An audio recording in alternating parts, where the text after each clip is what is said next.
अल्लाह ने इब्लीस को जब छूट दी थी तो इस बात की भी छूट दी थी, वस्तफ्सिस मन इस्तता मिनहुम बिसौतिक, ऐ इब्लीस तू अपनी आवाज के जरिए मेरे बंदों में से जिसको चाहेगा तू गुमराह कर सकता है, मैं तुझको छूट दे रहा हूं। व अजलिब अलैहिम बिखैलिका व रजिलिका, और ऐ इब्लीस मेरे बंदों के लिए तू अपने चेलों चपेड़ों को लगा दे, वो पैदल चल करके भी मेरे बंदों को गुमराह करने की कोशिश करेंगे, वो सवार हो करके भी मेरे बंदों को गुमराह करने की कोशिश करेंगे। शैतान के चेले दो टाइप के होते हैं, एक पैदल होते हैं, एक सवार होते हैं। पैदल और सवार का मतलब समझते हैं आप? मतलब यह हुआ कि शैतान का हमला दो टाइप का होता है। एक बहुत फास्ट होता है, जो कमजोर ईमान वाला होता है शैतान उस पर फास्ट हमला करता है, और जो मजबूत ईमान वाला होता है शैतान उसको स्लोली स्लोली स्लोली स्लोली धीरे धीरे, जैसे आदमी पैदल चलता है। जैसे हम लोग पुल पार करके आए, बाइक पर बैठ के आए, कुछ लोग बेचारे डर रहे तो पैदल पुल पार कर रहे, तो पैदल वाला देर में पहुंचेगा। तो शैतान के जो चेले हैं वो कुछ पैदल भी हैं, कुछ सवार पर भी हैं। अल्लाह ने दोनों की छूट दे दी, जा तू अपने सवारों के जरिए भी मेरे बंदों को गुमराह कर सकता है, अपने पैदल चेलों के जरिए भी मेरे बंदों को गुमराह कर सकता है। वशारिकुहुम फिल अमवाली वल औलाद, और ऐ शैतान तू मेरे बंदों के माल में शरीक हो जा, उनकी औलाद में शरीक हो जा। शैतान हमारे माल में कैसे शरीक होता है? हम हलाल कमाई के साथ साथ जब हराम कमाई करने लगे, जब गेमिंग का पैसा हमारे पास आने लगे, जब ड्रीम 11 का पैसा हमारे घर में आने लगे, जब हराम तरीके के सट्टे के पैसे, जुआ के पैसे, सूद के पैसे हमारे घर में आने लगे, तो शैतान हमारे माल में शामिल हो जाता है। और औलाद में कैसे शामिल होता है? कुछ उलमा ने लिखा, जो हराम कब की औलाद होती है, जो वलदुज ज़िना होती है, जो ज़िना से जो बच्चे जन्म लेते हैं, शैतान उस औलाद में शरीक हो जाता है। और कुछ उलमा ने लिखा कि औलाद में शरीक होने का मतलब यह है, इंसान जब बीवी से मुलाकात करे तो वो दुआ ना पढ़े जो अल्लाह के नबी ने सिखाई है। कितने लोगों को तो दुआ भी नहीं मालूम है, वो दुआ जो अल्लाह के नबी ने मियां बीवी को पढ़ने की तालीम दी है, उस दुआ को अगर इंसान न पढ़े तो भी शैतान शामिल हो जाता है। और औलाद की तरबियत में अगर इंसान कोताही करे, लापरवाही करे, जैसे आपके पास ताकत है अकीका करने की, आप अकीका नहीं कर रहे हैं, आप शैतान को शामिल कर रहे हैं अपनी औलाद। आप अपने बेटे को अच्छी तालीम से महरूम कर रहे हैं। बेटा मदरसे में पढ़ रहा था, अच्छा टैलेंटेड बच्चा था, लेकिन आपने चंद पैसों के लिए कि बेटा मेरा बड़ा हो गया है, 4 पैसा कमा के लाएगा, पढ़ाई छुड़ा दी उसकी, आप अपनी औलाद में शैतान को शामिल कर रहे हैं। अल्लाह ताला ने शैतान को इन तमाम चीजों की छूट दी। ऐ शैतान तू आवाज के जरिए भी मेरे बंदों को गुमराह कर सकता है, और ऐ शैतान तू अपने चेलों के जरिए भी मेरे बंदों को गुमराह कर सकता है। ऐ शैतान तू मेरे बंदों के माल में भी शामिल हो सकता है, तू मेरे बंदों की औलाद में भी शामिल हो सकता है। ऐ अल्लाह इतनी बड़ी छूट तो तूने शैतान को दे दी, लेकिन शैतान के वायरस से बचने के लिए हमारे पास एंटीवायरस क्या है? ऐ अल्लाह शैतान के हमले से बचने के लिए हमारे पास एंटीबायोटिक क्या है? अल्लाह ने फौरन जवाब दिया, फरमाया इन्ना इबादी लैसा लका अलैहिम सुल्तान। ऐ शैतान कान खोल कर सुन ले, जो मेरे बंदे होंगे, जो मेरे बंदे होंगे उनके ऊपर तेरा कोई कंट्रोल नहीं होगा, मेरे बंदों पर तेरा कोई पावर नहीं चलेगा, तेरी कोई ताकत नहीं चलेगी। इसका मतलब यह हुआ कि शैतान के हमले से अगर बचना है तो एंटीवायरस क्या है? अल्लाह के बंदे बन जाओ।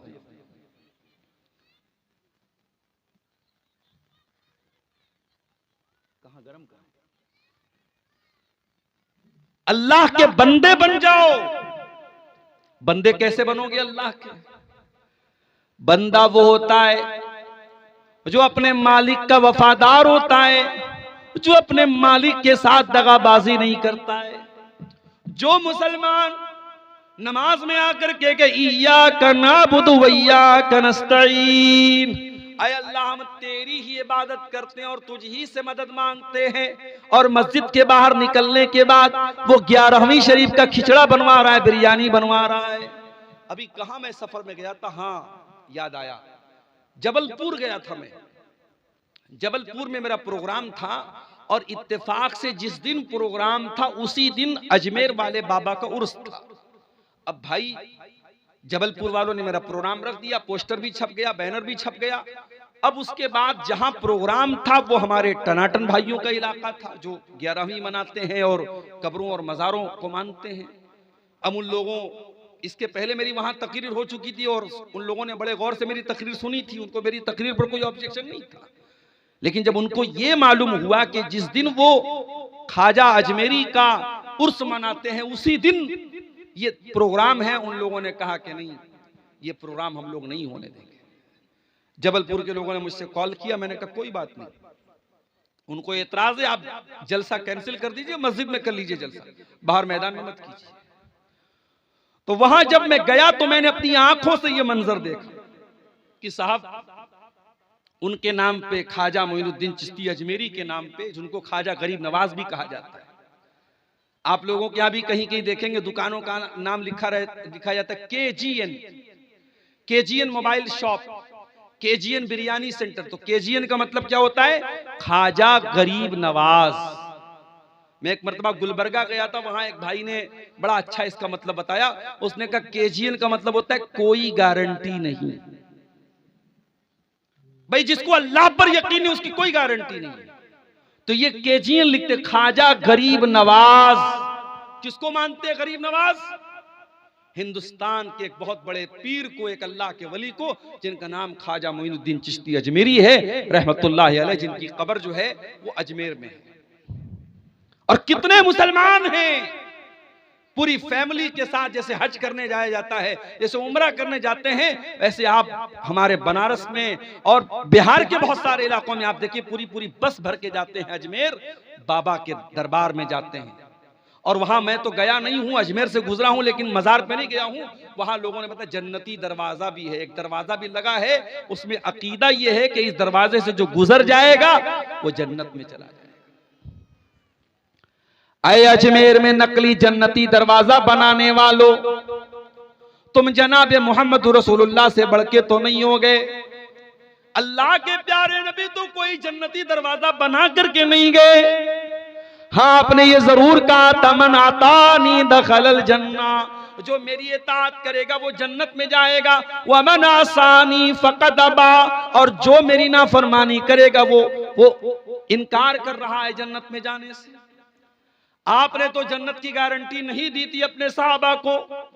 हाँ, आपने यहां तक फरमाया कि ऐ मेरी बेटी फातिमा तू कान खोल करके सुन ले, या सफिया बिन्त अब्दुल मुत्तलिब, ऐ मेरी फूफी सफिया तुम भी कान खोल करके सुन लो, या अब्बास अपने अब्दुल मुत्तलिब, ऐ अब्बास ऐ मेरे चचा तुम भी कान खोल करके सुन लो, ऐ मेरे खानदान के लोगों, ऐ मेरे कबीले के लोगों तुम कान खोल करके सुन लो, अनक़िज़ू अनफुसकुम मिनन नार, अपने आप को जहन्नम की आग से बचा लो। फ़इन्नी ला उग़नी अन्कुम मिनल्लाहि शैया, मैं अल्लाह के अज़ाब के मुकाबले में तुम्हारी कोई मदद नहीं कर सकता। इस कायनात का आखिरी नबी अपनी बेटी से कह रहा है कि मैं तुम्हें अल्लाह के अज़ाब से नहीं बचा सकता। अपने चचा से कह रहा है कि मैं तुम्हें अल्लाह के अज़ाब से नहीं बचा सकता। और आज के ये लोग, इन्होंने जन्नती दरवाजे बना के रखे कि इस दरवाजे से जो गुजर जाएगा वो जन्नत में चला जाएगा। मुसलमानों, हमसे बड़ा दगाबाज और मक्कार कौन होगा? हमने अल्लाह ताला से जो वादा किया उस वादे को हमने तोड़ दिया है। इन्ना इबादी लैसा लका अलैहिम सुल्तान, अल्लाह ने शैतान से कहा था जो मेरे बंदे होंगे, जो हकीकत में मेरे बंदे होंगे, उनके ऊपर तेरा जोर नहीं चलेगा। हम तो शैतान के गुलाम बन गए। कोई शिर्क कर रहा है, कोई ज़िना कर रहा है, कोई चोरी कर रहा है, कोई बेईमानी कर रहा है, कोई भाई की जमीन पर कब्जा कर रहा है, कोई बहन की जायदाद खा रहा है। हम तो अपनी ख्वाहिशों के बंदे बन गए, हम तो रुपये पैसे के बंदे बन गए। हम अल्लाह के बंदे कहां बने मेरे प्यारे साथी? अल्लाह के बंदे बन जाओ, शैतान का कोई जोर नहीं चलेगा तुम पर। तो ये जो नाच गाना और म्यूजिक है जिसके जरिए आज हम अपने कानों को लज्जत पहुंचा रहे हैं, ये भी शैतान की बहुत बड़ी चाल है। और समाज में जिना के फैलने की एक बहुत बड़ी वजह ये मोबाइल का गलत इस्तेमाल भी है मेरे प्यारे साथी। इस मोबाइल ने एक काम और किया, वो इस्लाम जो एक गैर मर्द औरत को तन्हाई इख्तियार करने से मना करता है। आपकी लड़की जवान हो जाए, किसी गैर महरम लड़के के साथ, किसी गैर महरम मर्द के साथ तन्हाई इख्तियार करने की जवान लड़की को इजाजत नहीं है। और ये भी कान खोल करके सुन लो, लड़की जवान कब होती है? जरूरी नहीं कि 15 साल की हो जाए, 16 साल की हो जाए तब वो जवान होती है। जब लड़की बालिग हो जाए, जब शरीयत की नजर में लड़की बालिग हो जाए तो उसके ऊपर पर्दा करना फर्ज हो जाता है। एक बालिग लड़की को जो बुलूगत को पहुंच चुकी हो, जिसको मेंसेस आने लगे हो, जिसके ऊपर नमाज फर्ज हो चुकी हो, उस लड़की को किसी गैर मर्द के साथ तन्हाई इख्तियार करने की इजाजत नहीं है। यहां तक कि कुरान पढ़ाने वाला टीचर भी अगर है, उसके साथ भी आपकी लड़की अगर जवान हो चुकी है तो किसी मर्द टीचर के साथ तन्हाई इख्तियार करने की इजाजत नहीं है। साइंस पढ़ाने वाला, मैथ पढ़ाने वाला, इंग्लिश पढ़ाने वाला टीचर भी तन्हाई में आपकी बेटी को पढ़ा रहा है तो ये गलत है। आप फितनों को दावत दे रहे हैं, आप गलत काम को दावत दे रहे हैं। ये शरीयत कोई हमारी बनाई हुई शरीयत तो नहीं है, ये अल्लाह की शरीयत है, इसका कानून अल्लाह का बनाया हुआ है। और अल्लाह के रसूल फरमाते हैं, ला यख्लुवन्न रजुलुम बिइम्रातिन इल्ला वसालिसुहुम शैतान।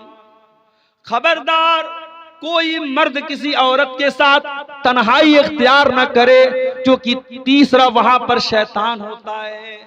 आप ये सोच रहे हैं आपकी लड़की तो आपके घर में सो रही है, अपने बिस्तर पे सो रही है। नहीं नहीं, इंस्टाग्राम पे वो 20-20 लड़कों के साथ है, व्हाट्सएप पर 20-20 लड़कों के साथ है, फेसबुक पर 15-15 लड़कों के साथ वो चैटिंग कर रही है। आपकी लड़की अकेली होकर के भी अकेली नहीं रह गई सोशल मीडिया के दौर में। मेरे भाइयों, आज ये सोशल मीडिया हमारे समाज के नौजवानों को, लड़कों को, लड़कियों को हराम रिश्तों में और हराम रिलेशनशिप में इनको जोड़ रहा है, इनको बांध रहा है। और अंजाम क्या है इसका? अंजाम इतना भयानक है कि आप सोच भी नहीं सकते। अंजाम यह है कि भाई नकली आईडी बना करके चैटिंग कर रहा है अपनी ही बहन से, बहन भी नकली नाम से चैटिंग कर रही है अपने ही भाई से। भाई को नहीं मालूम कि मैं अपनी बहन से बात कर रहा हूं, बहन को नहीं मालूम कि मैं अपने भाई से बात कर रही हूं। दोनों ने नकली आईडी बनाई हुई है। एक दूसरे से प्यार और मोहब्बत की बातें करने के बाद जब मिलना तय हुआ, होटल का कमरा तय हो गया, और उस होटल में जब वक्त मौऊद पर, वक्त मुकर्ररा पर जब लड़का मिलने जाता है, क्या देखता है कि अपनी ही सगी बहन से वो मिलने जा रहा है। दोनों ने एक दूसरे को देखकर शर्म से नजरें झुका ली और वहां से वापस चले गए। हो लोगो, तुम किसी और की बहन बेटी के साथ जो काम करने जा रहे हो सकता है कि वही काम तुम्हारी बहन बेटी के साथ कोई और करने वाला हो। इसीलिए जब एक नौजवान अल्लाह के रसूल के पास आया और उसने आकर के ज़िना की इजाजत मांगी और फरमाया, कहा, अय अल्लाह के नबी, इज़न ली बिज़िना, मुझे ज़िना की इजाजत दे दीजिए। अल्लाह के नबी का समझाने का अंदाज कितना प्यारा था।